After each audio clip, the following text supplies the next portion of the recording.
আমি যখন first time কেএফসিতে গেছিলাম, কেএফসিতে গিয়ে এই একটা জিনিসই আমার সব থেকে কম দামি চোখে পড়েছিল।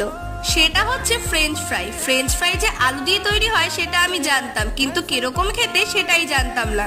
অগত্যা অর্ডার দিয়ে দিলাম 90 টাকার ফ্রেঞ্চ ফ্রাই। যখন সামনে এলো তখন তো প্রচন্ড এক্সাইটেড যে নতুন একটা জিনিস খাবো, তবে মুখে দিয়ে আমার মনটা খুব খারাপ হয়ে গেছিল। ছোট ছিলাম তো, 90 টাকাটা আমার কাছে অনেকটা ছিল। তবে আজ রিলস করতে করতে হঠাৎ মনে হলো কিছু বানাই, যেহেতু নিরামিষ তাই এইটাই বানিয়ে নিলাম। রেসিপিটা কিন্তু আমি ভালো করে লিখে দিয়েছি, দেখে নিও। বাড়িতে বানিয়ে খেলে জিনিসটা অতটা গায়ে লাগবে না, কিন্তু দোকান থেকে দাম দিয়ে ফ্রেঞ্চ ফ্রাই কিনলে একটু তো গায়ে লাগবেই। আমি কিন্তু এই প্রথমবার বাড়িতে ফ্রেঞ্চ ফ্রাই বানিয়েছি, আর এটা খেতে কিন্তু একদম দোকানের মতোই হয়েছিল। এই ফ্রেঞ্চ ফ্রাই করার জন্য দুবার ফ্রেঞ্চ ফ্রাইটাকে ভাজতে হয়। কি করে কি করতে হয় ভিডিওটা দেখেই বুঝতে পারছো।